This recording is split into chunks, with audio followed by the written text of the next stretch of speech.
The Committee on House Administration will come to order. I note that a quorum is present. Without objection, the chair may declare a recess at any time. Also, without objection, the meeting record will remain open for 5 legislative days, so members may submit any materials they wish to be included therein. Thank you, Ranking Member Morelli, members of the committee, and our witnesses for participating in today's hearing. Today, we will examine private funding and the influence it's had on the administration of our nation's elections. Secure elections require proper election administration. Americans deserve to have confidence in their elections, which means elections should be free from undue private influence. In recent years, we've seen millions of dollars in private money flow unchecked to states and local government elections offices. Unlike political contribution, these funds are unregulated in many ways. Zuckerbucks, a shorthand term for the private funding provided to states and localities, beginning with the 2020 election, has sowed distrust in our elections. In the fall of 2020, Mark Zuckerberg and his wife, Priscilla Chan, contributed $350 million in tax-exempt funds to the Center for Tech and Civic Life. The couple also gave $70 million to the Center for Election Innovation and Research. In turn, these groups sent multi-million-dollar checks to states and localities for their election administration efforts. Publicly, CTCL said these funds were intended to support poll worker recruitment efforts or the purchase of new equipment. But in reality, some of these funds were used primarily for voter registration events and get-out-the-vote efforts in Democratic-leaning cities and towns. In my home state of Wisconsin, Zuckerbucks has sowed distrust in our elections. Let's take one example. In southeast Wisconsin, in the city of Racine, a mobile voting van traveled around the city of Racine, a historically Democratic city, to meet voters and collect early ballots. Racine election administrators used Zuckerbucks to buy what looks like a food truck, labeled it the clerk's office, then drove it around and collected ballots in highly propensity Democratic areas. Wisconsin citizens complained that the city's use of the van was illegal under Wisconsin law, risked opportunities for voter fraud, and was used to advantage Democrats. Now, just last month, a Wisconsin judge ruled the practice was illegal. Wisconsin voters are concerned about undue private influence in the administration of our nation's elections. Elections are partisan, but elections administration should never be partisan. The millions of private dollars being funneled to local offices raises serious questions about the conditions placed on their use. Imagine this Sunday night at the Super Bowl if the refs were paid for by a tech billionaire from San Francisco. How do you think Taylor Swift and Kansas City Chiefs fans would feel about that? How would they react to that? I don't think they'd be okay with that. This wouldn't instill confidence in the game. The same goes for our elections administration. Undue private influence distorts Americans' confidence in our elections. Zuckerbucks distorts confidence in our elections. It's why I'm working to ban Zuckerbucks. Since 2020, 27 states have recognized this problem and prohibited private funding of elections administration. In my home state of Wisconsin, measures to stop Zuckerbucks were passed in the Assembly and the Senate in 2021 and again in 2022. But our Democratic Governor, Tony Evers, vetoed those efforts. Mark Zuckerberg said his 2020 donation was a one-time thing. But left-wing groups like CTCL continue their partisan efforts. Today, we see the Center for Tech and Civic Life is in the midst of a 5-year, $80 million program called the U.S. Alliance for Elections Excellence. The new program is committed to distributing millions of dollars over the next 5 years to several states. There's a liberal bucket of states, including California, Connecticut, and Illinois. They're also going to states such as Nevada, Michigan, and Wisconsin. I asked my colleagues, what do those 3 states have in common? I'll give you a hint. They're presidential swing states that haven't banned Zuckerbucks. Why don't you see a state like Pennsylvania on the list, a key swing state? Their Democratic governor signed a ban on Zuckerbucks. So even some Democrats realize that this is a problem. In Congress, I have a solution to prevent undue private influence in elections administration. That's why this committee passed the American Confidence in Elections Act, which includes my friend Claudia Tenney's Ban Zuckerbucks bill. The legislation would end special federal tax treatment for organizations like the Center for Tech and Civic Life and their donors that seek to influence elections administration.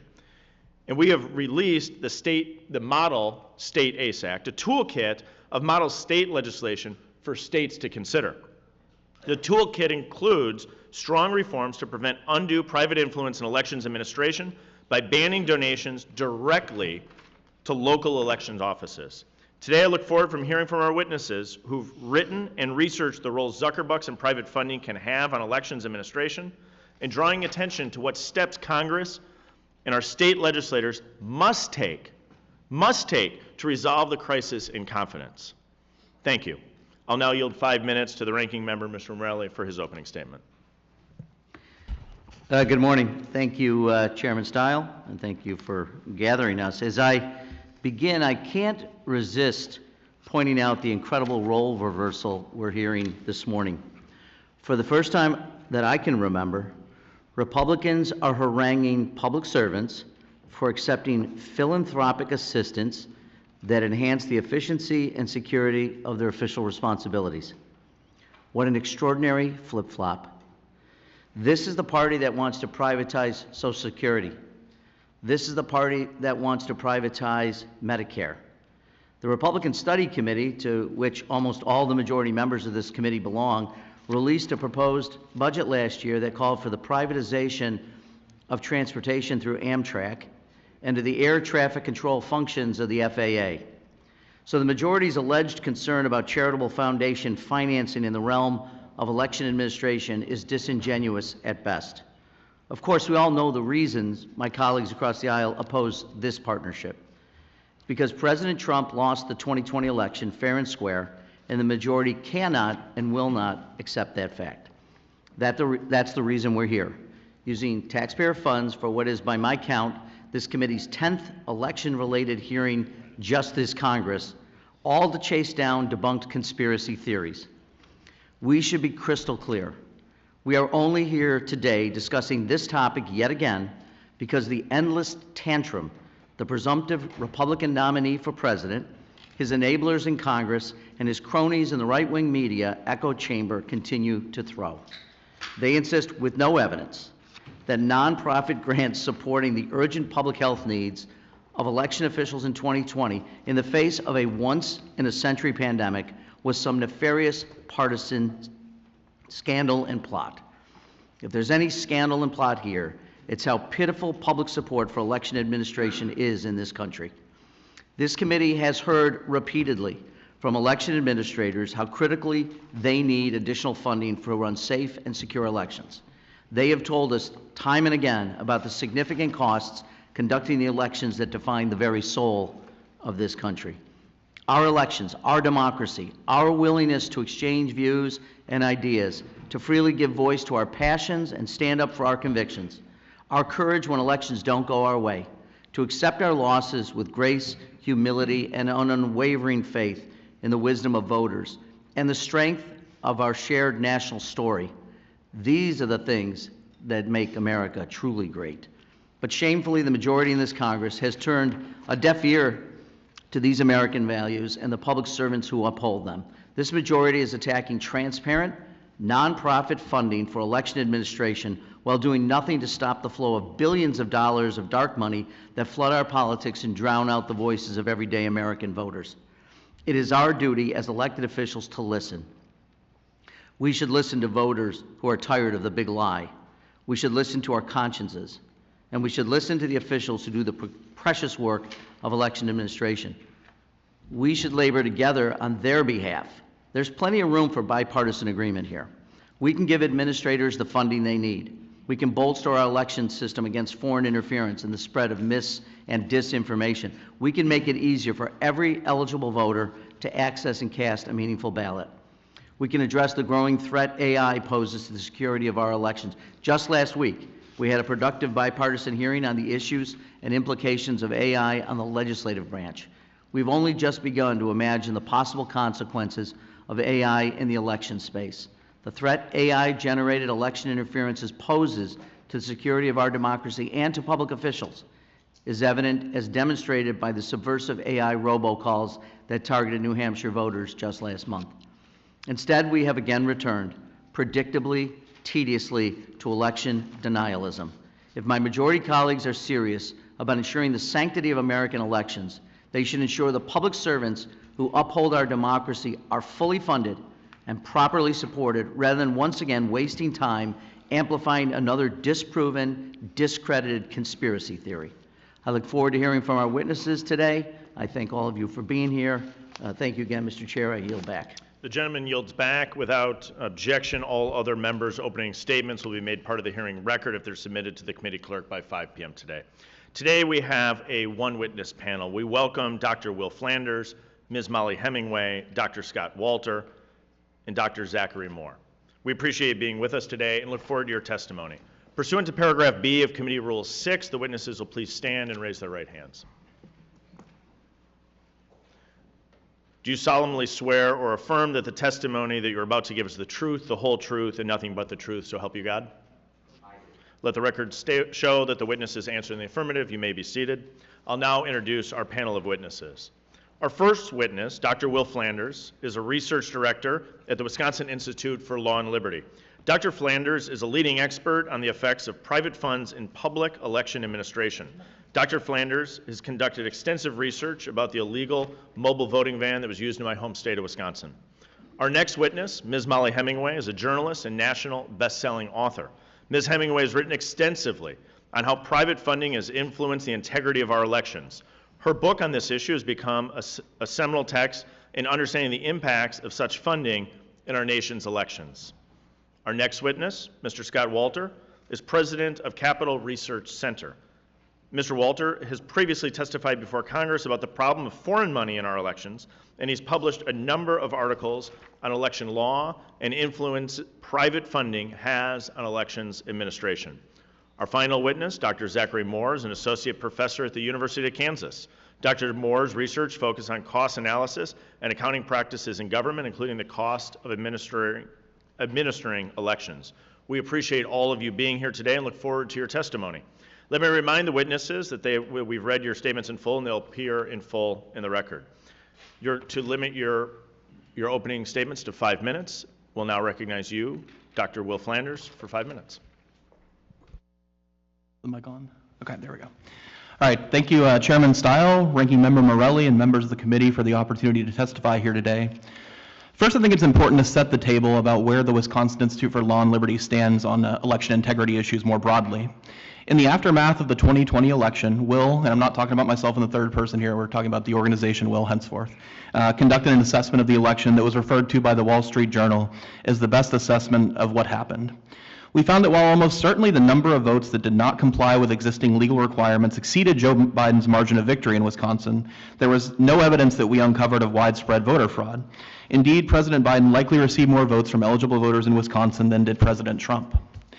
That said, there are credible reasons that the 2020 election shook the faith of many Americans in the electoral process. With the justification of the COVID-19 pandemic, many systems and rules were unilaterally abandoned without following proper legislative procedure, and new techniques were used to drive targeted voter turnout that existed in legal gray areas. This called into question the fundamental fairness of the election process. It is some of these issues that I'm here to discuss today. The prospect of private funding of elections ought to be of concern to voters across the political spectrum. Take any of the conservative boogeymen of the left, the Koch brothers, for example, and imagine they're sending money directly to election officials almost entirely in conservative-leaning areas of the nation. I feel confident in predicting that the same folks who are now complacent would be complaining loudly about the injustice of it. Yet that is what is happening with the Center for Tech and Civic Life, CTCL, funding. CTCL records for Wisconsin indicate that 216 communities across Wisconsin received a grant. Madison and Milwaukee, however, received a disproportionate share of the funding, about 45%, despite only representing about 14% of the state's population. In a statistical analysis, we compared the change in turnout between 2016 and 20 with whether or not a community received a CTCL grant. We found that communities that received a CTCL funding saw an increase in the number of votes for Democratic candidates in 2020 that was greater than in communities that did not receive the funding. On average, this works out to about 8,000 votes across the state of Wisconsin that can be correlated with CTCL funding.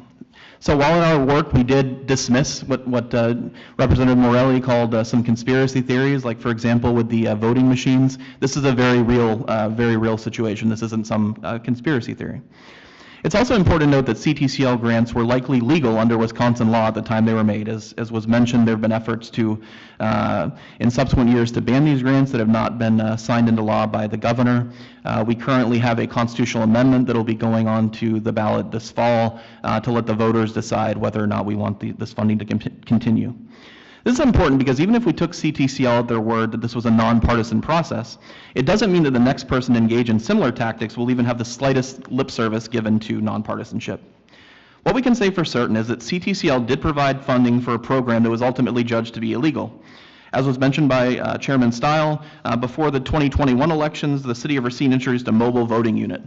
This unit was purchased with CTCL funding in 2021, and the stated purpose of the van was to park in various areas around the city and allow people to fill out absentee ballots. Will has a legal arm, and our legal arm believed that the van was illegal under Wisconsin law for a number of different reasons. What we'll focus on today was a Wisconsin statute on absentee voting that states no site may be selected which provides an advantage to any political party. While other absentee ballot drop-off locations are in fixed buildings, Racine's mobile voting unit presented unique problems when it came to election fairness. Using data from the 2016, 18, and 20 general elections, we tried to determine the average partisan makeup of each ward in Racine. We found as the share of Democratic voters in a ward increased, so did the expected number of locations of the voting van in that ward. Across wards that were ultimately used in the 2022 primary, a hypothetical ward with 100% Democratic voters was expected to have 0.25 more voting locations than a ward with 0% Democratic voters. Looking at the list of all possible van locations, that number increased to 2.25. There are any number of reasons that the sites may have been selected. In the worst case scenario for election integrity, they may have been strategically chosen to benefit aligned politicians. In a more favorable light, they may have been chosen randomly to disperse throughout the city. Nevertheless, in the eyes of the law, the reasoning is irrelevant. If the locations chosen benefited one party over the other, and the van did, then the van was illegal. In the end, both of these issues come back to the concept of fairness and an equal application of the law to every American, regardless of where they fall on the political spectrum. I hope that we can all agree it is in America's interest that those on both sides of the aisle have their faith restored in our electoral process. Unfair election practices like those being discussed today only serve to undermine that faith and lend credibility to those who put forth less defensible claims of election fraud. I thank you for the opportunity to testify, and we'll welcome any questions later. Thank you very much, Dr. Flanders. Ms. Molly Hemingway, you're now recognized for 5 minutes. Chairman Steil, Ranking Member Morell, distinguished members of this committee, thank you for giving me the opportunity to testify today. The American system of self-governance is under attack. Instead of an election day where everyone votes at the same time and with the same full set of information, votes are counted quickly and everyone promptly knows and trusts the outcome, we now have lengthy election seasons that can last months prior to and even after Election Day. The situation is so absurd that we have presidential and gubernatorial debates weeks after some people have already voted.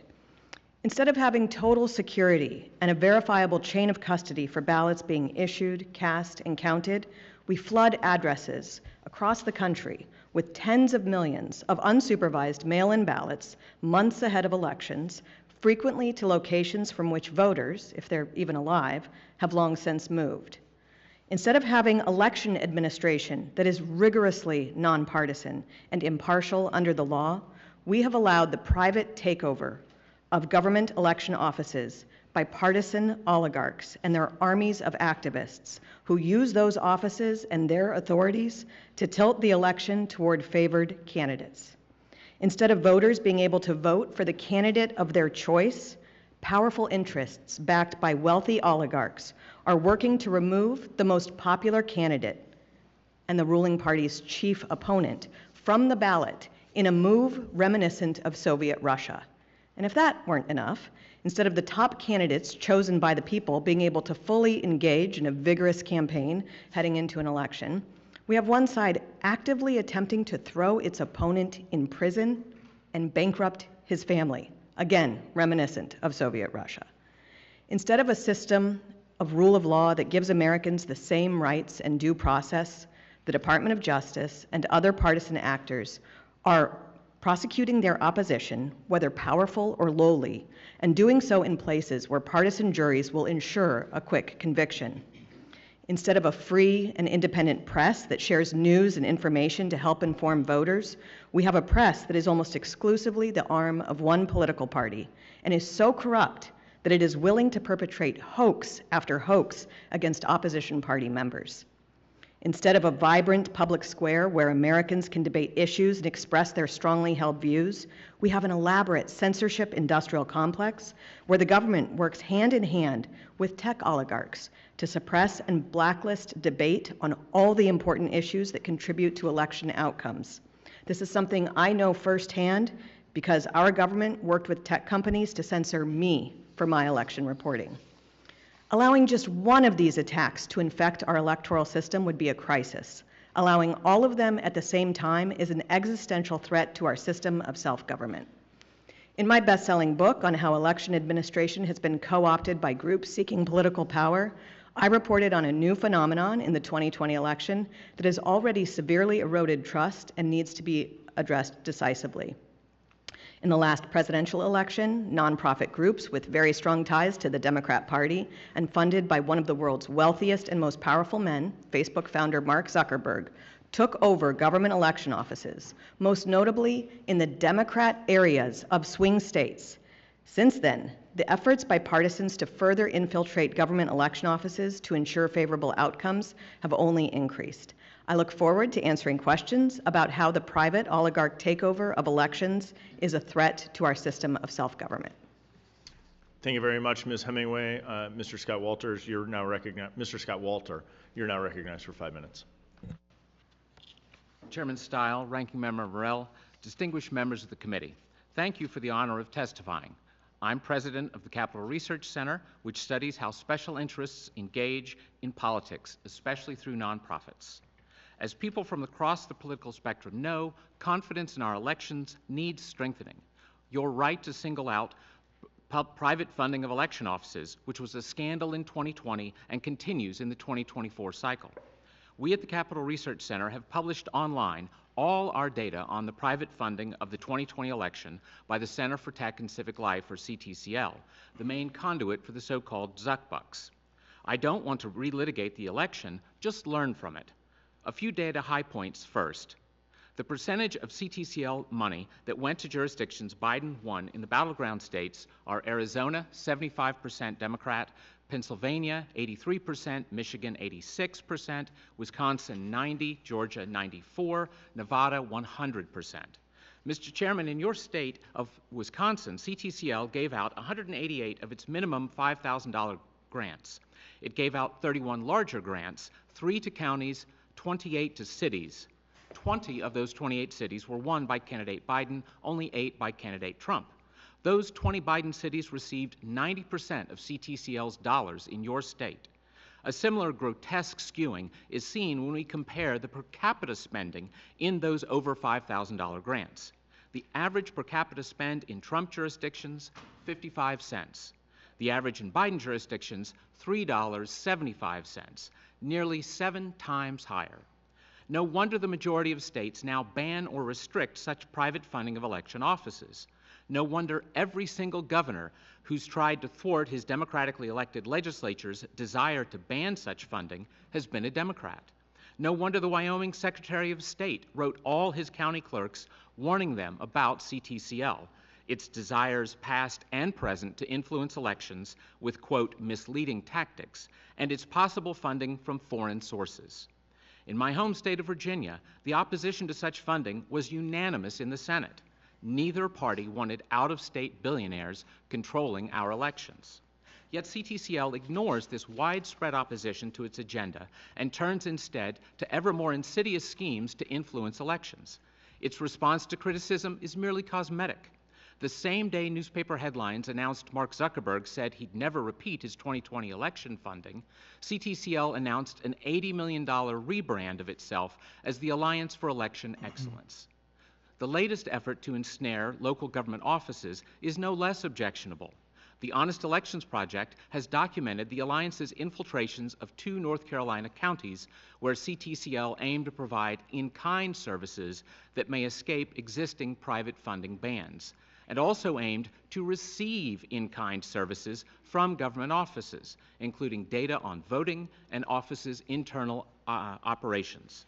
More recently, CTCL has been discovered scheming to have local offices seek federal disaster funding from FEMA, presumably because the federal government has even more billions than Mr. Zuckerberg, and because this too may circumvent private funding bans while promoting, as one observer put it, quote, the same sort of technical, data-driven, and activist-led manipulation of the election system in favor of Democrats that CTCL mounted in 2020. CTCL will claim it just wants to help Americans vote, but consider a Super Bowl analogy similar to the chairman's. Election offices are the referees of American elections, and the parties are the teams trying to score. If you heard the refs in the Super Bowl were aiming to boost the total points scored, would you feel better about the game's fairness? What if you learned the refs were receiving money and training from people who previously worked for one team's offensive coaching staff? Most Americans would say, wait a minute, scoring points is the job of the teams, not the refs. And if the refs were being influenced by alumni of one team, confidence in the Super Bowl would plummet. Well, the people who founded and still run CTCL came from a group the Washington Post gushed was, quote, the Democratic Party's Hogwarts of digital wizardry. Unknown during 2020, CTCL also received $25 million on top of Zuckerberg's millions from the Democratic Party's biggest dark money network, run by Arabella Advisors, and every year receiving millions of dollars from the foreign billionaire Hans Wies. I don't want either party's operatives playing the refs, and I know Americans won't be confident in elections as long as this scam continues. Thank you, Mr. Walter. Dr. Zachary Moore, you're now recognized for 5 minutes.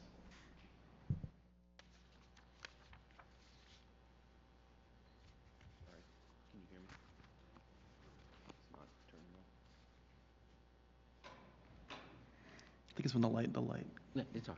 It's on. Okay. Thank you, Chairman Steil, Ranking Member Morelli, and members of the committee for the opportunity to testify on this important topic.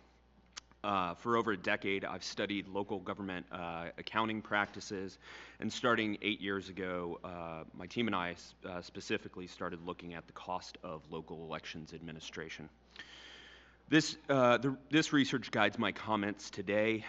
First, I want everyone to recognize that local election administration is often underfunded and to understand why it is underfunded. Secondly, most of us in the election administration community would also agree that local election jurisdictions would benefit greatly from federal funding. To improve the discussion on this topic, I sketch out 3 principles that I think would be helpful in guiding discussions of funding for elections administration. It surprises most people to realize how large and varied the election system is in the United States. In federal elections, there are over 8,000 local election jurisdictions that are responsible both legally and financially for conducting elections. Cities, towns, villages, townships, and 2 states are the local units of government that actually conduct elections. Who conducts elections and how elections are conducted varies significantly by the state. Likewise, the funding of these election jurisdictions varies dramatically. Most use regular local sources like property tax and sales tax. Some dedicated tax sources and some have charges for local governments. A few states provide reimbursements and cost sharing. There have been very few studies on the financing of elections administration. One thing that most of us that study this topic agree is that elections administration is underfunded. Why is elections administration underfunded? Put simply, political leaders have to make trade-offs in the face of constrained and limited local government resources. Some services like education and public safety are just more visible than elections administration. We can see in our data that elections administration spending, when we adjust for inflation, has not risen significantly and is responsive to the economic cycle, which isn't a good thing. The sad truth is that local funding underfunds election administration. What is needed is regular, equitable, and meaningful funding for elections. For most of the history of the United States, funded the United States funded elections through its local governments. This was probably as much a fact of pragmatic necessity as it was a part of its governing theory. Until the 20th century, many states and local governments were better funded than the federal government. However, in the 21st century, the federal government has funded election administration 4 times in 2003, 2018, 2020, and 2022. I would argue that this funding should be regular and consistent so that local governments can count on it and that market forces can adjust accordingly. The amount of federal funding also needs to be meaningful. Although the cost estimates vary based on who is included and how the dollars are counted, academic research puts the amount spent by the local election jurisdictions on election administration in the range of $1.5 billion to $5 billion per year.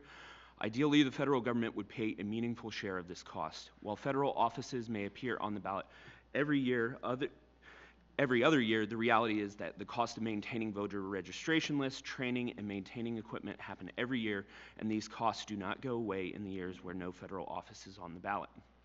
Finally, the funding of election administration needs to be equitable.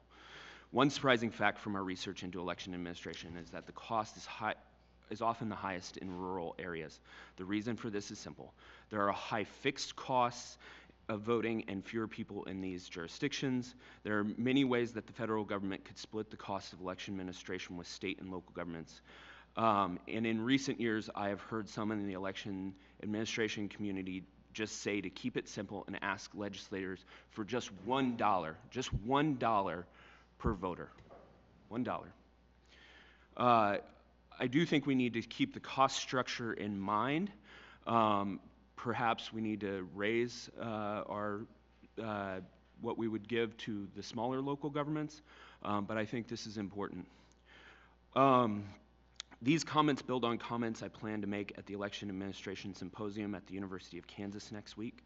I'll build on these comments and flesh out these ideas further. I want to thank the Dole Institute and its partner, the Edward M. Kennedy Institute, for beginning this conversation on the topic of election funding with academics and practitioners. I've been thinking about the election cost structure and how it's changing for years, and the invitation to discuss election funding from this bipartisan group is extremely welcome. I want to encourage you all to follow the lead of these 2 institutions and approach this topic in a bipartisan manner. I hope you find these comments useful, and I'm happy to take any questions that you may have.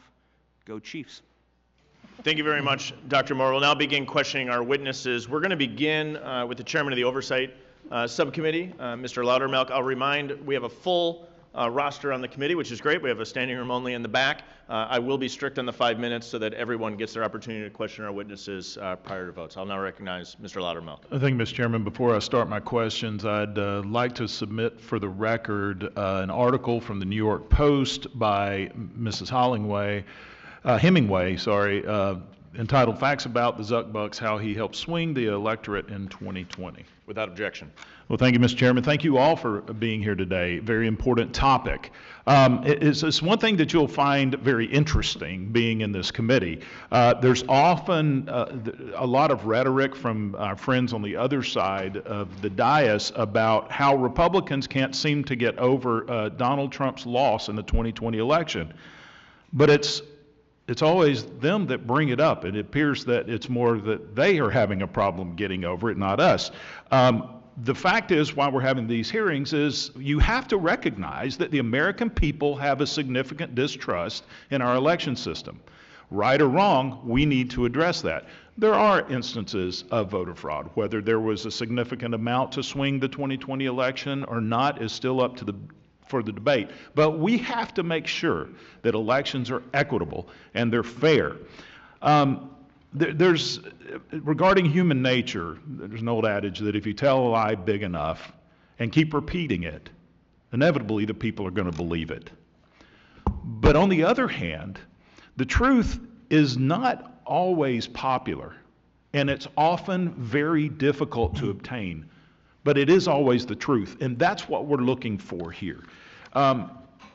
Ms. Hemingway, I want to turn to CLTC grants that were given to my home state of Georgia. a state that President Biden won by a little over 11,000 votes. And according to the Foundation for Government Accountability, Georgia received $31 million in Zuckerbucks for the general election. Ms. Hemingway, why did Georgia receive nearly 9% of all Zuckerbucks when only 3% of the population of the country lives here? Did every county in Georgia get Zuckerbucks? Thank you, Mr. Loudermilk. So it does seem that CTCL targeted Georgia more than most other states. They got a disproportionate amount of the funding that other states got. And CTCL likes to say, well, we gave to Republican states and to Democrat states. And in a sense, that's true. And CEIR, which is the partner organization, also gave a lot of money to Georgia.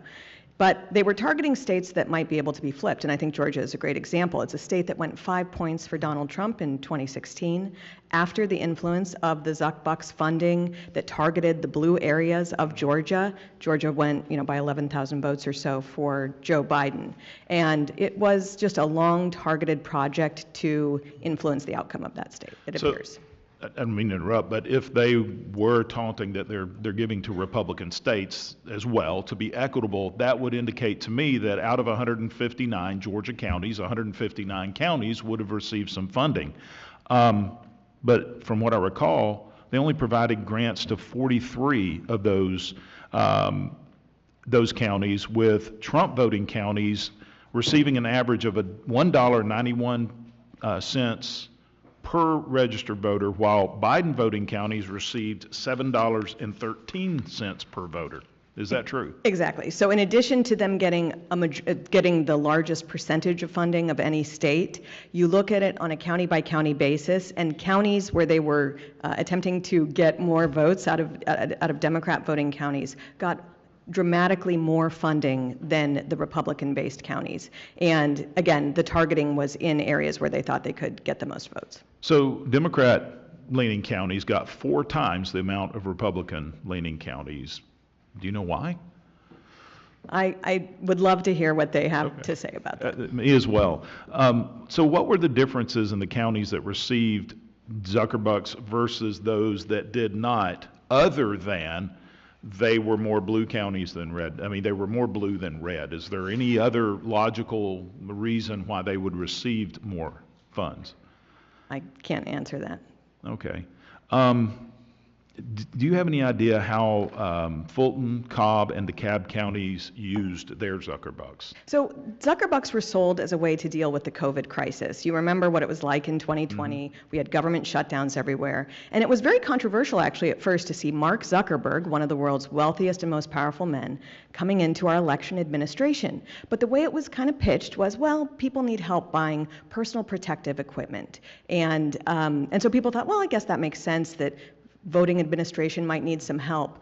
Instead, I think it was only single digits, low single digits, that went to anything COVID related like that. Instead, it was about ginning up, get out the vote efforts through the election administration office, again, in areas that were more likely to vote Democrat. And it really does make a profound difference when you're applying that to one group of people and not to others. Thank you, Mr. Chairman. I yield back. Gentleman yields back. Mr. Morelli is recognized for 5 minutes. Thank you, Ms. Chair. I'd just like to ask to enter into the record 2 articles, one by the Wisconsin Examiner about the Uline family, owners of a Wisconsin company that gave millions to the January 6 March for Trump, which preceded the attack on the U.S. Capitol, as well as an article from the New York Times. These conservatives have a laser focus, owning the libs, which details, although it has been identified by 2 people with knowledge of the finances of the group. The Federalists indicate that Mr. Uline is also a significant contributor to the Federalists. Since we're just making connections here, I'll enter those into the record. And let me, I'm sorry. Yeah, thank you. And if I might, let me just begin by asking the members of the panel, I'll do this quickly rather than asking each of you. Please raise your hand if you believe Donald Trump won the 2020 election. Just for the record, please let the record note that each of the 4 witnesses believes that Joe Biden won the 2020 election. Let me begin, and I apologize, there's a lot of questions in a short time, but Professor Moore, I understand from your testimony you're working on a book called A Republic If You Can Afford It. How much does it cost to administer an election? I think it's an incredibly important question, and one Congress sometimes overlooks or ignores, or maybe just doesn't fully understand. Can you give us some detail on the full costs based on your work of administering elections in the United States?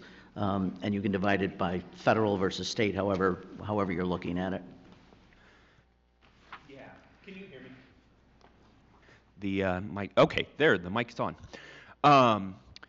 So this isn't just something that Congress has a hard time wrapping its arms around.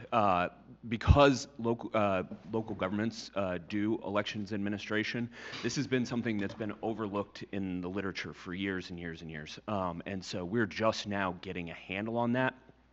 My team and I, we look at the annual financial reports, and we look at the audited financial statements to see the total expenditures of local governments, because local governments are the governments that are spending or are doing elections administration. So our estimates are a lower bound estimate, but we estimate it somewhere in the cost every year of about $2 billion. So elections administration actually costs a lot of money. I think that's a misperception by a lot of people that don't understand how big elections administration is in the United States. But I would say that because we look at expenditures, that $2 billion estimate is absolutely the lower bound estimate there. Hey, just as a follow-up, you've identified, I think we all know, that most of that cost is borne by local governments, who all have different capacities to be able to fund elections. Does it affect not only the quality, but does it affect the degree to which it is a standardized approach to elections in all communities around the country, urban, rural, suburban, et cetera?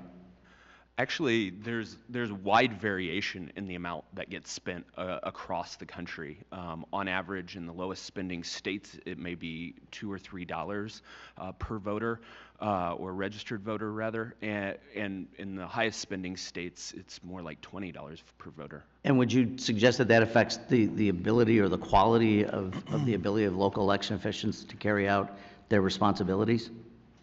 Yeah, certainly. I mean, the ability to have the money that you need to buy the equipment, enter into the contracts that you need, have polling places, pay people, all of it matters. Is there, in your opinion, more that the federal government ought to be doing to guarantee a floor, in effect, of support for local election officials across the country in areas that are red, blue, purple, and anywhere in between? Yeah, as my statements indicate, I really think that with states banning private funding, which, there may be valid reasons for that, but if that is going to be the case, elections administration has been underfunded for years. Now it is getting critically underfunded because, it just doesn't have the resources that it needs. So we need the federal government to step in here. And does your organization have any recommendations on what the level of funding ought to be from Congress? As an appropriator, I'd be curious if do you anticipate having a degree of recommendation on what we ought to do to be able to support local election officials across the country? So the people I work with, Martha Croft, Mary Jo McGowan at the University of North Carolina, Charlotte, they're great people. I'm not speaking for them today. I'm only speaking for myself. But when I hear in the election administration community at least $1, I think that should be the floor. I think we should start at $1 for all communities, and then based on cost structure, adjust accordingly. Because some of these smaller jurisdictions are spending $10, $11 on average. So it really needs to be increased for those larger. Well, I'll be looking to see if there's recommendations on that, and I would just suggest that it would be unnecessary for philanthropic organizations to contribute to elections if there was adequate funding, and we could guarantee that, which I would clearly support. With that, I'll yield back. Gentleman yields back. Mr. Griffith is recognized for 5 minutes.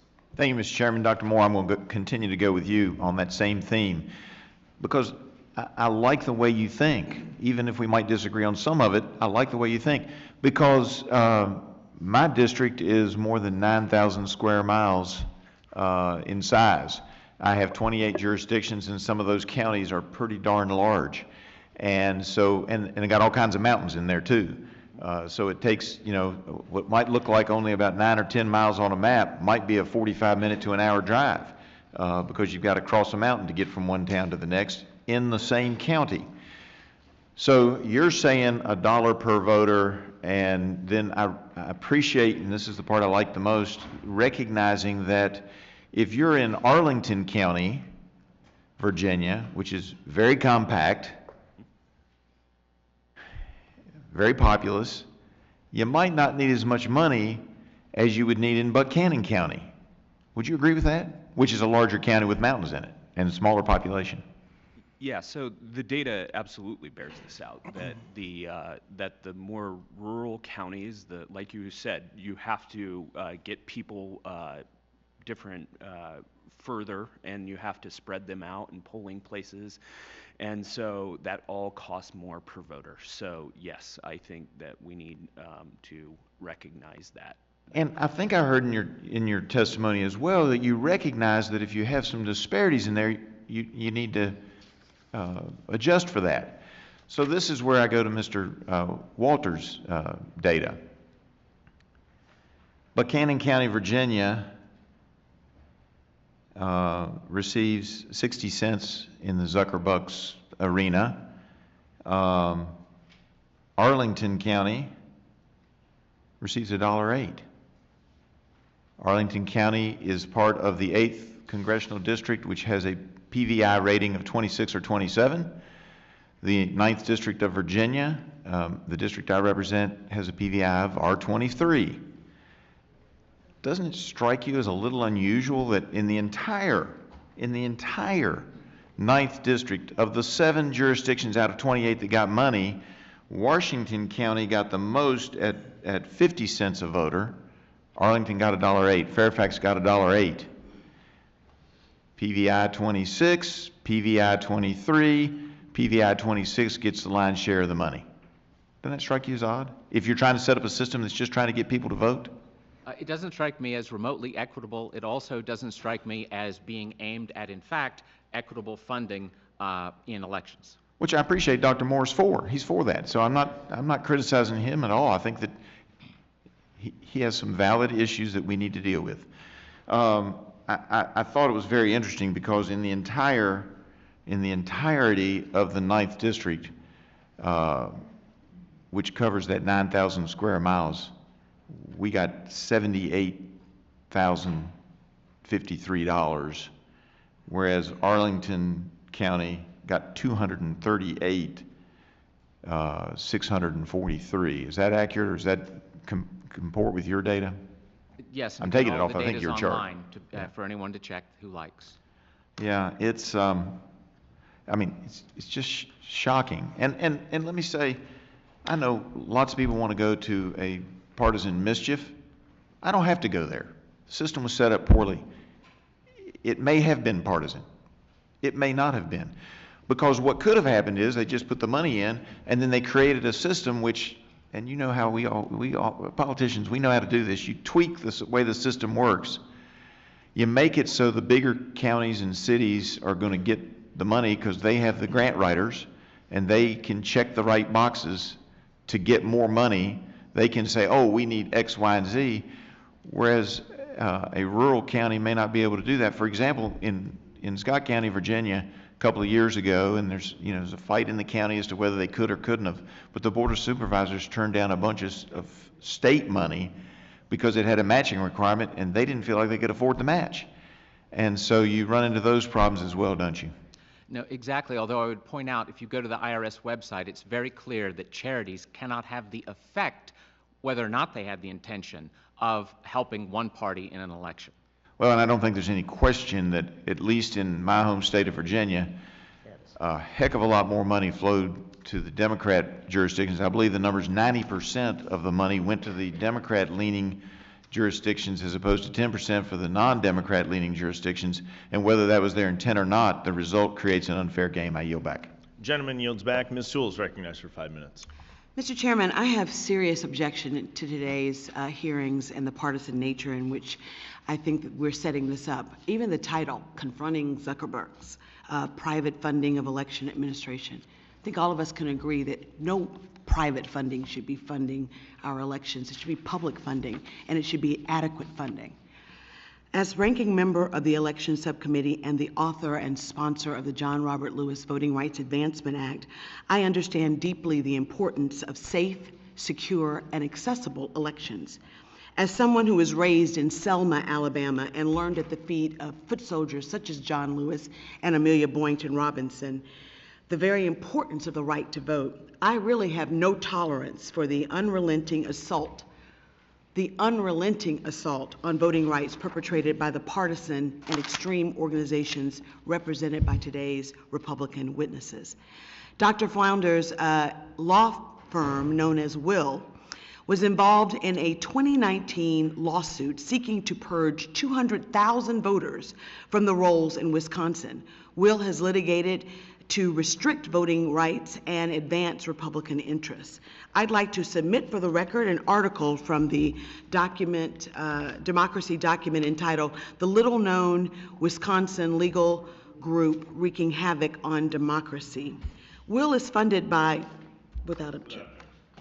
Will is funded by the Bradley Foundation, a dark money group that has spent millions to restrict voter rights and to stoke election denial.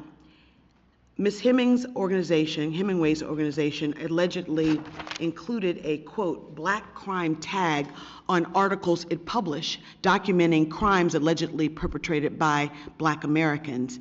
Their website has also made numerous false claims of widespread voter fraud. One of their major funders is a billionaire who also funded the January 6th pro-Trump rally that preceded the horrible attacks on our Capitol of January 6th. With records like these, I believe that these witnesses are not qualified to talk about election integrity. On average, administering a presidential election costs anywhere from $2 to $3 billion, but Congress has only helped to offset 4% of these expenses. Herein lies the problem. Congress has only provided financial assistance 3 times in the past 2 decades, amounting to a mere drop in the bucket of what is needed to equitably run elections and protect election workers and secure our democracy for all Americans. Inadequate funding of elections has significant consequences in minority, rural, and underserved communities throughout America, especially in my district. Voters are forced to wait in long lines, poll locations are changed without notice, polling stations and polling sites run out of ballots hours before they are set to close, and election workers face increasing threats to their very lives. Instead of spending our time and resources focusing on these issues, I believe we're wasting our time exploring false narratives about the big lie of a stolen 2020 presidential election and false narratives about American voters. Mr. Chairman, we need to focus on ending voter suppression. In one example, conservative activists made unlawful robocalls to Black voters in Detroit in the run-up to the 2020 election. They told potential voters that if they voted by mail, their personal information would be provided in a public database used by police departments to track down old warrants and be used by credit card companies to collect outstanding debts. These 2 activists were later fined by the FEC, but it underscores how far conservative extremism will go to keep Black voters from voting. After taking control of Twitter, Elon Musk dismantled the platform's system for flagging false election content. He has a history of promoting unsubstantiated voter fraud allegations and interference threats. The list goes on, Mr. Chairman, and I would like to submit for the record and seek unanimous consent for the various articles that prove that point. In closing, I just want to remind all of us that we have a great opportunity, this committee, to actually fund public funding of elections and restore integrity. We should be focused on that and not on partisan politics. I think it's really important that we take charge of what we can control, which is public funding. May I respond? Go back. The gentlewoman yields back. There'll be time for the witness in a moment. Dr. Murphy's recognized. Thank you, Mr. Chairman. I'm not interested in re-adjudicating the 2020 election. It's done. It's done. I'm going to like to submit for the record an opinion piece from the Wall Street Journal, Zuckerbucks shouldn't pay for elections. Without objection. I just want to read the first line. The 2020 pandemic election wasn't stolen, but it sure was a super spreader of bad precedents. Okay? That's just where we're going to start with. And I think that is a very bipartisan statement. You know, I don't think I agree with Ms. Sewell's several of her comments. I don't want this. I think we need to help our rural areas and understaffed areas, absolutely. But it is an absolute uncontroverted fact that Zuckerbucks, through the millions and millions of dollars that went to one side versus the other. I mean, with what Mr. Griffiths just stated, the numbers, the amount that were said, you can't. The facts are not up to debate on those individuals, on those places. And so I'd love us to not have any outside interference. God forbid we're going to have it from China, we're going to have it from Russia. We don't need it from our own huge wealthy individuals that want to play, puppeteer to what's happening with the masses. We want these free, we want these fair elections in the United States. We go around the world touting that we want to be able to monitor elections in other countries. That's nonsense when we can't really handle our own, with so many different forces that go through there. Mr. Walter, if I can, you had mentioned a few North Carolina counties. North Carolina is obviously my home state. In this past election year, Governor Cooper, Democrat Governor Cooper, tried to veto the Senate Bill 747, which basically banned the Zuckerbucks, banned outside interference. Of course, fortunately, it was overridden. It was just it was election reforms, basically not allowing this nonsense. I wonder if you could extrapolate or expand on that a little bit in some of the counties in North Carolina. Well, a couple things I would say. One is that, again, the majority of American states have voted to ban or restrict private funding of elections. I'm not aware of a single state anywhere that has ever even attempted to make it legal to do such a thing. So, again, now, it's my understanding that Zuckerberg has said he's not going to do this again. He has. Now, the unfortunate problem is the Center for Tech and Civic Life has not given up. And so, as I said, they concocted a rebranding of themselves, Alliance for Election Excellence. And there's, you may want to enter into the record the excellent report on what happened in North Carolina that the John Locke Foundation and Honest Elections Project produced, with internal emails from things like Brunswick County, where they were colluding with the Center for Tech and Civic Life. In fact, they were you had election officials publishing over their name op-eds that in fact were written by the Center for Tech and Civic Life. So again, you see this insidious infiltration and manipulation. It's just unfortunate because I want voting to be fair. I think everybody in this room, bipartisan, absolutely. We want it to be fair. We want people to be able to present their ideas of what is right, what they believe, rather than having interference from people of telephone calls or any other type of things. It is just sad here in this particular instance, and this is what this committee is meeting about today, is that Mark Zuckerberg, through his wealth, tried to influence things to one partisan side. I was just reading an article about what his charities are, and they're primarily Democratic. I mean, that's just a fact. People can have their own charities one way or the other. It's just what they do. It's not an issue, it's their money. But the fact that this is being done one particular side versus the other in an election is wrong, period, point blank. And I would say the exact same thing. if it were a Republican person. I promise you I would say the exact same thing. And this does belie the fact that Americans now overwhelmingly question what's going on in our election. Again, this is not to re-adjudicate the 2020 election, but it is the purpose of this committee and this Congress is to help restore confidence for all Americans, regardless of their political proclivities, is to restore that to our country. So thank you, Mr. Chairman. With that, I'll yield back. Gentleman yields back. Ms. Torres is recognized for 5 minutes. Thank you, Chairman. I want to start by saying that on a personal level, I do have a lot of respect for you. But when we are presented with hearings like this, with these types of witnesses, it really puts into question the leadership of this committee and where we are going and our mutual goal to try to get things done for the American people.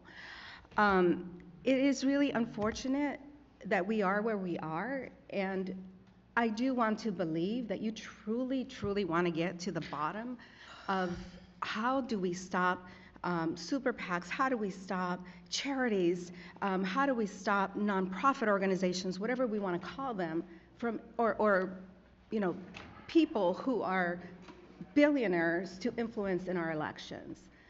But we have to do that with some common courtesy and with witnesses that are believable, witnesses that have some credibility.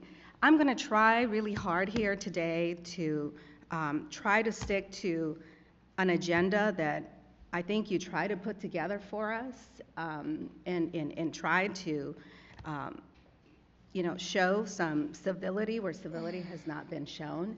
I want to start by saying that the Federal Election Committee voted unanimously, including all 3 Republicans commissioners, to find that there was no reason to believe that Priscilla Chan and Mark Zuckerberg violated any federal law. Republican commissioners and Democratic commissioners voted that they found no evidence to that. So to continue to steer this notion that there is something where there was nothing is what causes people to believe that we should question every election. And while we should question people's motives that are working for us as election workers, we should never put them in danger, endanger their lives, and we should never cause an insurrection to try in an effort to cancel minority votes. I think that is just the most despicable thing that anyone could try to pivot to say that it is the decent thing to do because you disagree with how the election was done. Professor Moore, to your knowledge, were there partisan requirements for election administrators to receive the Center for Technology and Civic Life election grants? No, there were not. Were Republican-governed jurisdictions provided with CTCL grants? Yes. Do you have a general understanding of what the CTCL grants were spent on? If so, where did the money go? Yeah, they went to a variety of things. It went to personal protective equipment like this pen that has a point that you can touch the screen with or you can write with.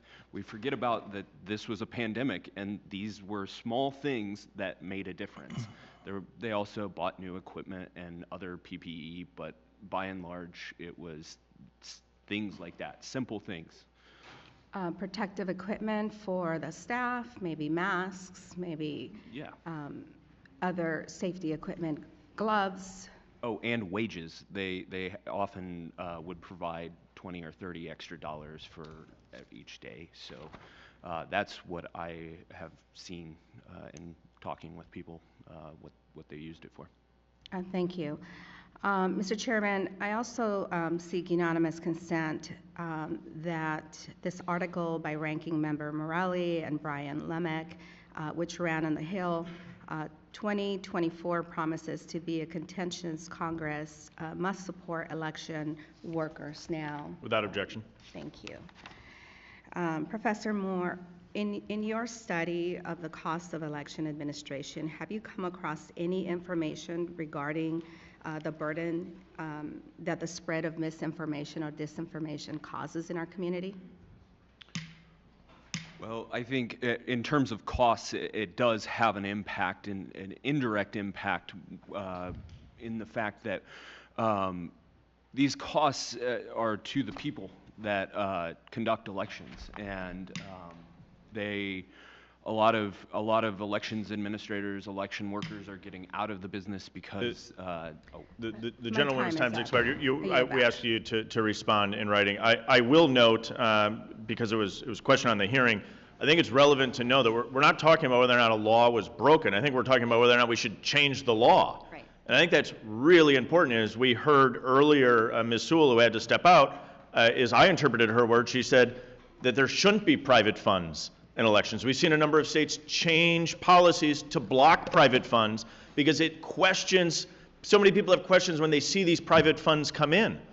And so I don't think it's a question of whether or not a behavior was illegal. I think the question presented today is actually on the law that was passed by this committee, the bill that was passed by this committee, as to whether or not our government should allow private funds into the administration of the election. Now recognize Ms. Bice for 5 minutes.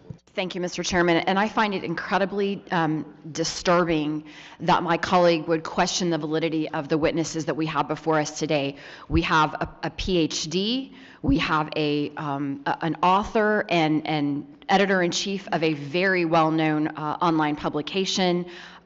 We have a Global Research Center executive who was also Special Assistant to President Bush. So to question the validity of the witnesses is incredibly disturbing to me. Ms. Hemingway, you wanted to respond to Ms. Sewell's comments earlier, and I'd like to give you that opportunity now. Thank you very much. I'm going to leave aside Ms. Sewell's embrace of censorship and attacks on journalism and journalists, because I believe those are self-discrediting. But both she and Ms. Torres either said or insinuated that voting integrity harms minority voting outcomes. That's actually a falsehood. Caring about election integrity is something that you should do, you should just do because it's important that we have free and fair elections that people trust. But as you saw when Georgia and Florida passed mild election integrity reforms in recent years, they actually saw voting participation skyrocket or increase heavily. And so that's just a common lie or falsehood that's said, and I just wanted to correct that. Thank you for the clarification. I want to also ask, can you talk a little bit about what you think is happening with the 2024 elections? And you know, you referenced that there's money coming in through different avenues. As far as Mr. Alter, you referenced that. But can you talk a little bit about what you think is happening in the 2024 election, Ms. Hemingway or Mr. Wall, either one? Well, as I said, you have the CTCL's rebranding of itself as the Alliance for Election Integrity, which is attempting to use both regular funds, but especially in-kind contributions and so-called credits that can only be spent at their partner organizations. So you have that. The other big problem you have is the voter registration project, which is a C3 close to here. They also did this kind of thing, except not through election offices, but simply through left-wing get out the vote groups.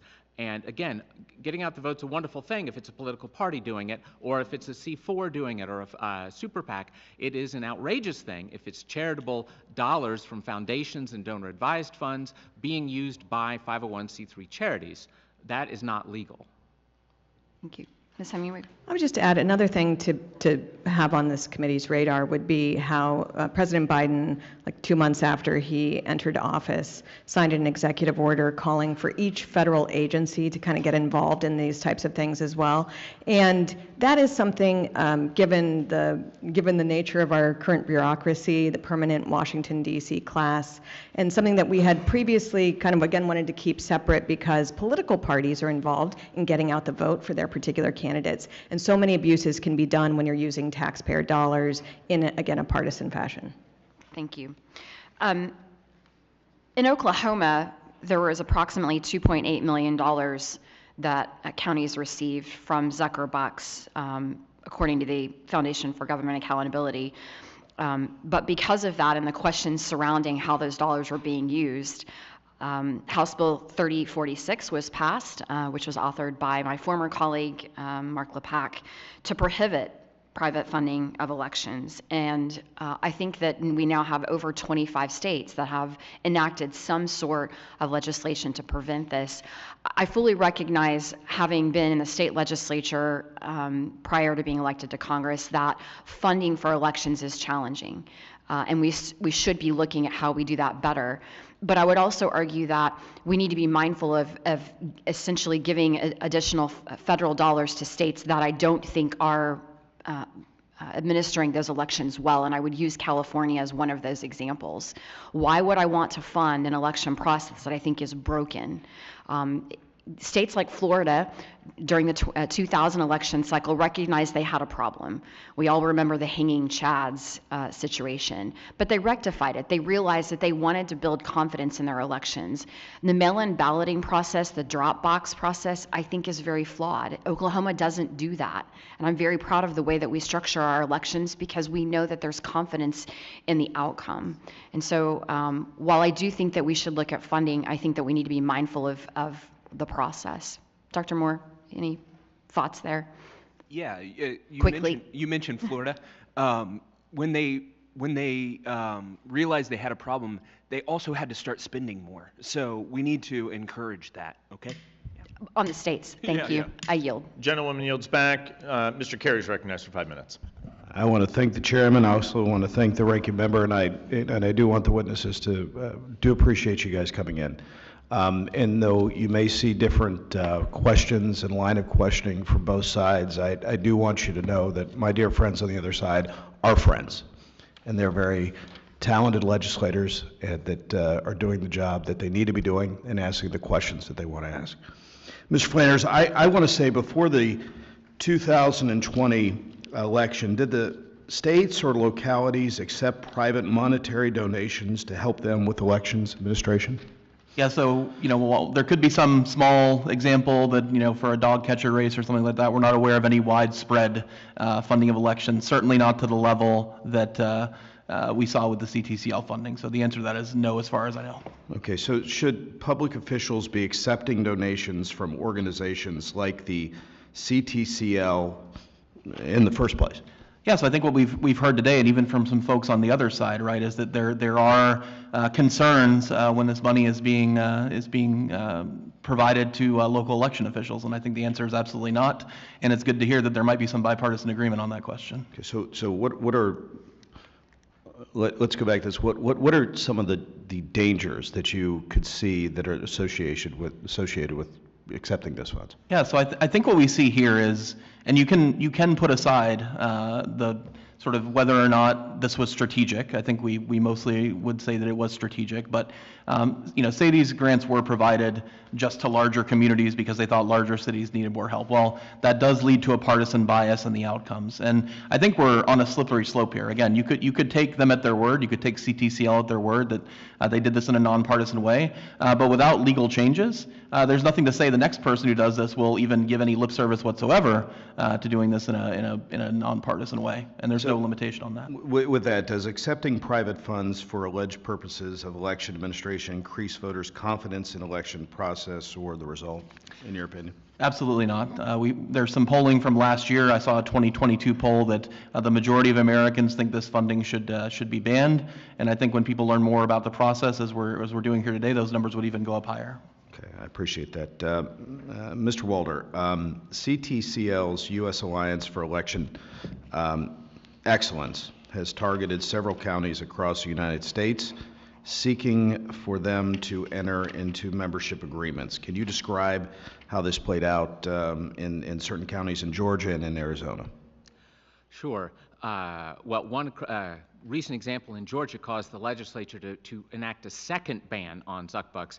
The ban had been that you couldn't send money into the election office, so CTCL disingenuously then sent the money to the county government in the with the plan that it would then send it to the election office.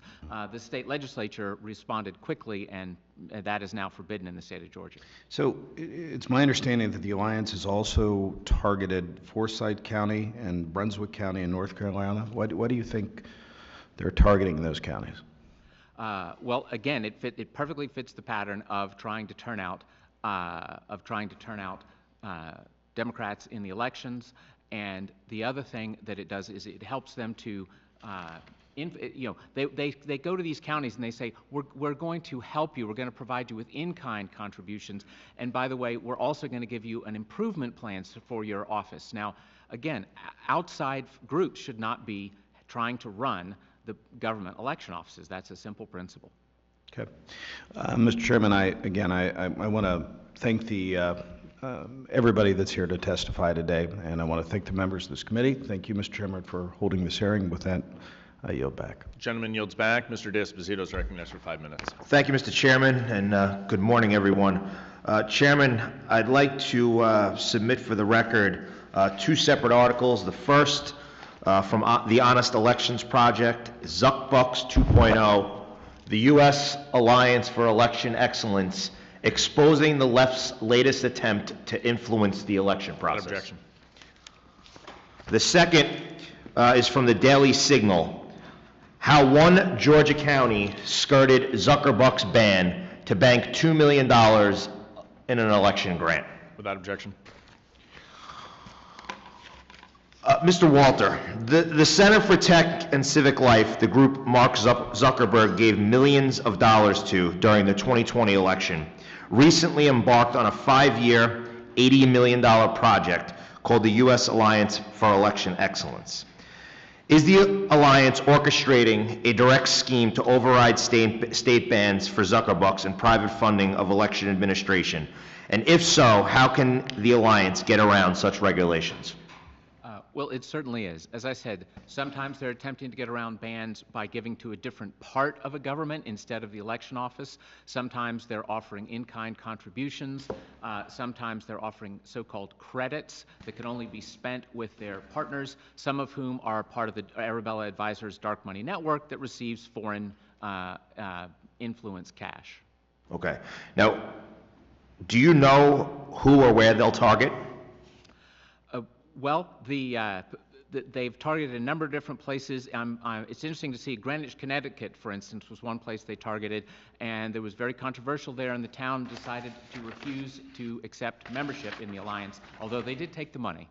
Right. So when counties and localities become members of the alliance, what if anything, do they actually promise the alliance? Typically, they have to promise the alliance that they're going to share lots of their voting data and also data on their internal operations, because the alliance wants to manipulate the way the government offices operate internally. Seems pretty fair. Mr. Flanders, Dr. Flanders, I'm sorry. We know that 27 states have now enacted legislation prohibiting Zuckerbucks or the private funding of our elections. But in some states like Wisconsin and Michigan, Democrat governors have vetoed the legislation. Why have they vetoed these bills, and why do you believe the states should prioritize oversight over private money infiltrating election administration? Yeah, so I think a lot of it is what we see here today, that this issue that is a very real issue is being conflated with many other election integrity issues. And I think that on the part of our own state, speaking about Wisconsin, Governor Evers has a track record of sort of refusing to implement any sort of reforms to election integrity. That, and you can even go to another level and say potentially they see the benefits of continuing this funding, given what we see in the election results where it has been beneficial to folks on the left. Okay, and obviously they tried to sell it as Zuckerbucks being this once-in-a-lifetime pandemic idea. Then why shouldn't these bills pass overwhelmingly? Yeah, you would think so, right? If it's just for the pandemic, we are past the pandemic, thankfully. But what we see is that municipalities didn't even spend all the money that they received. The Racine voting ban that we discussed in the beginning wasn't even used until elections post-2020. So I think there's no reason to think that even if it's not CTCL, there might be others that will engage in similar activity in the future without the excuse of the pandemic. So it seems like with the infiltration of Zuckerbucks in some places, pure common sense has gone away. Absolutely. Mr. Chairman, I yield back. Gentleman yields back. Ms. Lee is recognized for 5 minutes. Thank you, Mr. Chairman. Ms. Hemingway, I'd like to return to a subject you spoke about just a moment ago.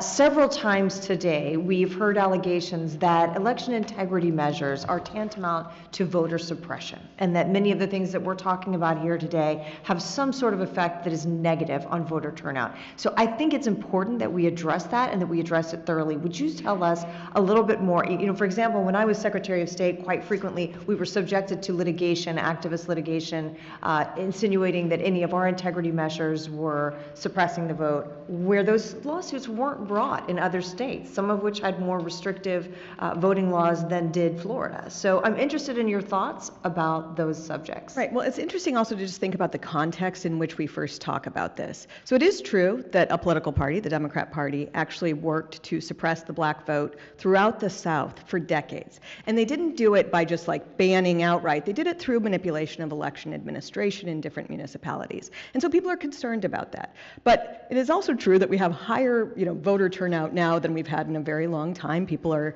doing and that caring about election integrity is an important part of our entire self-governance system. We need to be sure that people who are voting are legal and eligible to vote, and that when you have people who are voting who might not fit certain categories, it actually disenfranchises legal and eligible voters. So it's actually important to care about it for all of our sakes. We want to make sure that our votes are not devalued by having improper voting. But also, as I mentioned earlier, when you have the modest election integrity reforms that were passed by Georgia and Florida, you saw a huge increase. It is worth noting, too, that when Georgia passed these modest reforms, the President of the United States asked people to boycott the state of Georgia. Certain companies did. Major League Baseball pulled the game from there. Other major companies pulled out of Georgia. And the result was that Georgia had an improved voting system with greater participation. And I don't know if we've heard apologies from some of those companies yet. I don't believe that we have. And another thing that I think is interesting, I believe we have some consensus here that, if we are to ban private funds to support elections officials, that there is a need to take a look at what do they need? What should these funds be spent on? What were they spending? Was it voting systems? Was it to the extent it was valid things that they need to do their jobs effectively, is there a role for the federal government in supporting that? But one thing that I think we've seen with past federal support of state and local election officials is proscriptive language about how dollars can be spent. Rather than saying, here's this money, we're going to support you, you can use it as you see fit. If you're an urban area, if you're a rural area, those needs might be different. There have been limitations and restrictions on how those HAVA dollars and federal funds can be spent. Dr. Flanders, I'll start with you. Do you have any thoughts on that? And if we were to try to engage in supporting state and local election officials, how should we do so? Yeah, so I think there was some discussion earlier about whether this is a state issue or whether this is a federal issue, right? And I think that we always have to be cognizant of federal strings that come with any new election funding. But I think, the important thing here is when we discuss the notion of private funding, I think we need to recognize the remedy comes from more public funding, whether it comes from the federal level or the state level. It's certainly a question to debate.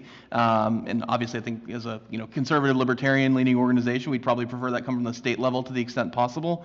But the important thing is let's get the private funds out, and then we can determine where the best source of state and local funds is. And Ms. Hemingway, any comment from you on that subject? It's just worth noting that different people vote in different ways, and that minor changes and subsidies toward one type of voting over another can actually have a dramatic partisan impact because of those differences. All right, and then finally, because I get to go last in our committee, I'm interested, Ms. Hemingway, is there anything that we haven't asked you today that you think it is important for this committee to know as we go forward doing our work? I don't know, but I do want to say that if people truly care about conspiracies with elections, that I hope that the people on the other side of the aisle here cared as much about the false and dangerous conspiracy theory that Donald Trump stole the election by conspiring with Russia, which was something that was embraced by powerful people throughout that party. And I hope that the people on this committee renounce that, because that caused a lot of damage and problems for our country. Mr. Chairman, I yield back. The gentlewoman yields back. I recognize myself for 5 minutes to ask questions.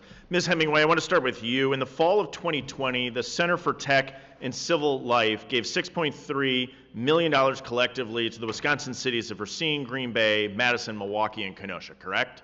I actually have the number slightly higher. It was, over 10 million, I think, to Wisconsin proper, and I think maybe it was that amount in the fall of 2020, but as much as 8.5 million overall.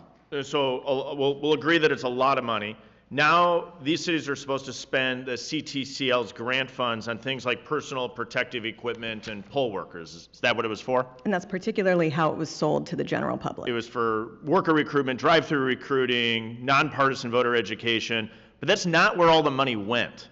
In CTCL, it was spent on other things instead. So did they give it to outside liberal groups or Democratic get-out-the-vote efforts?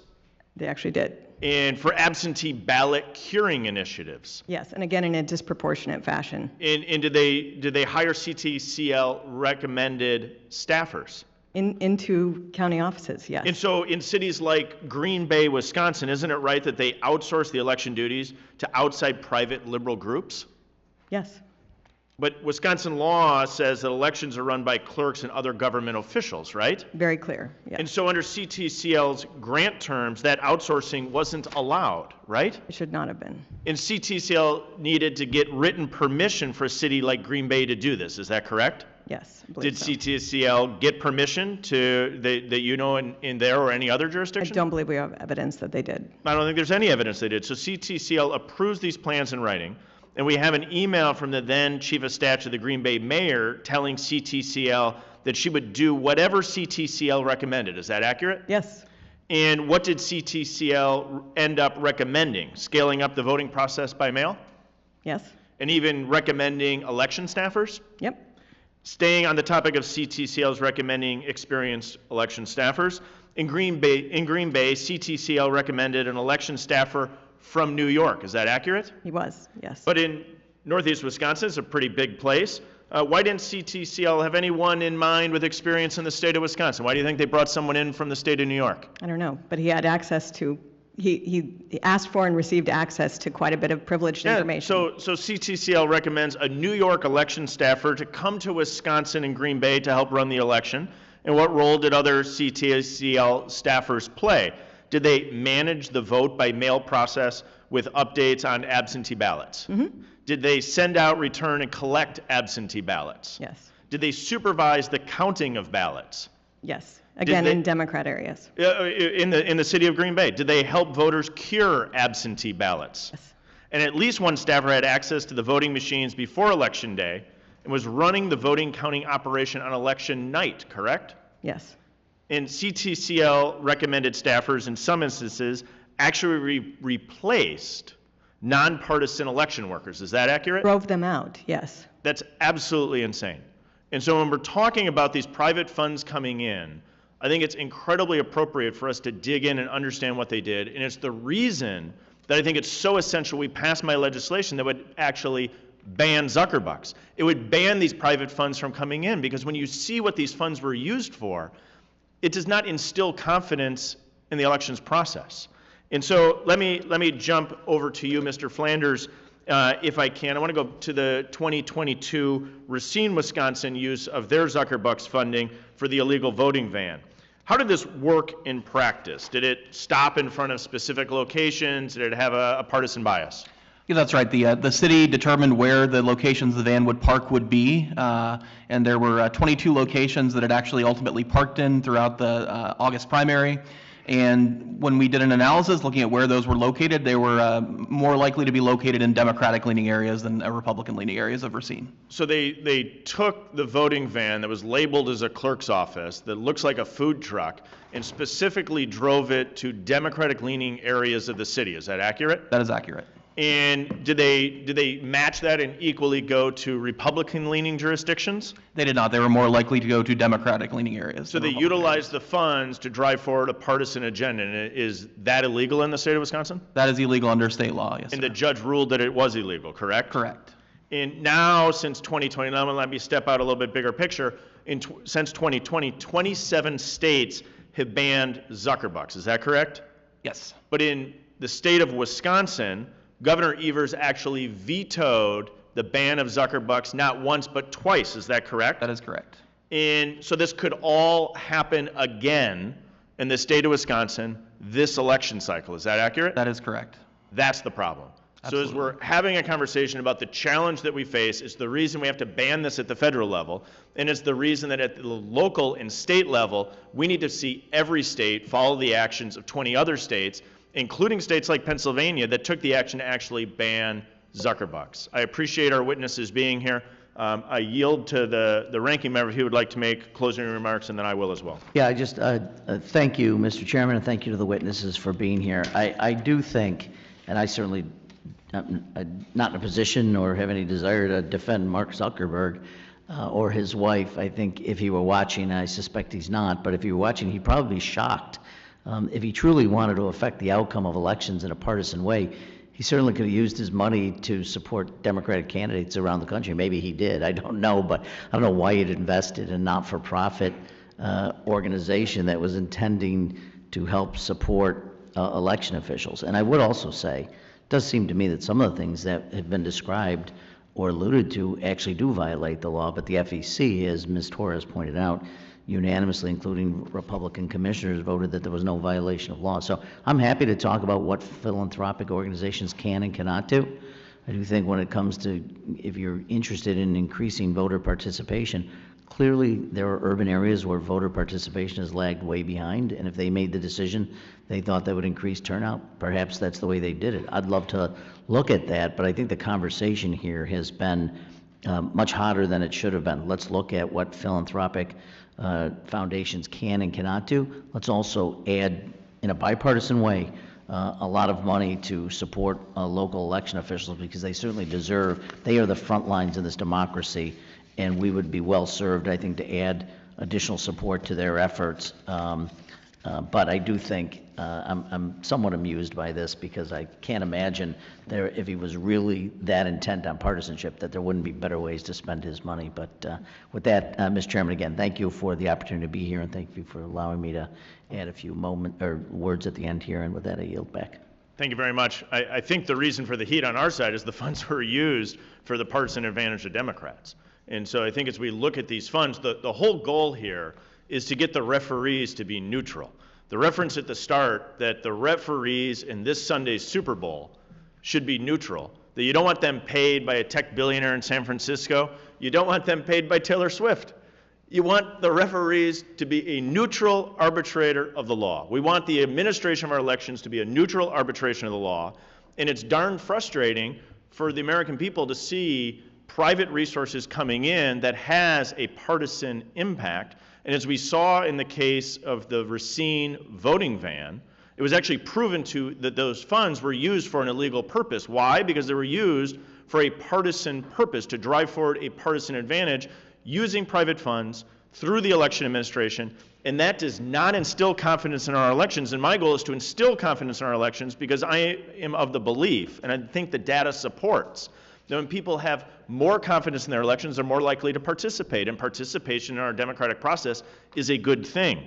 And so I think what we've demonstrated is that the Zuckerbucks, and in particular private funding, harms voter confidence. It shouldn't be a partisan issue. We've seen that be the case where we've seen this signed into law in a state like Pennsylvania. We saw comments from some of our colleagues saying that maybe we should look at banning private funding. I think that is what we should do. In fact, we passed that legislation through this committee. I'd love to see my colleagues on the left support that when it comes to the floor.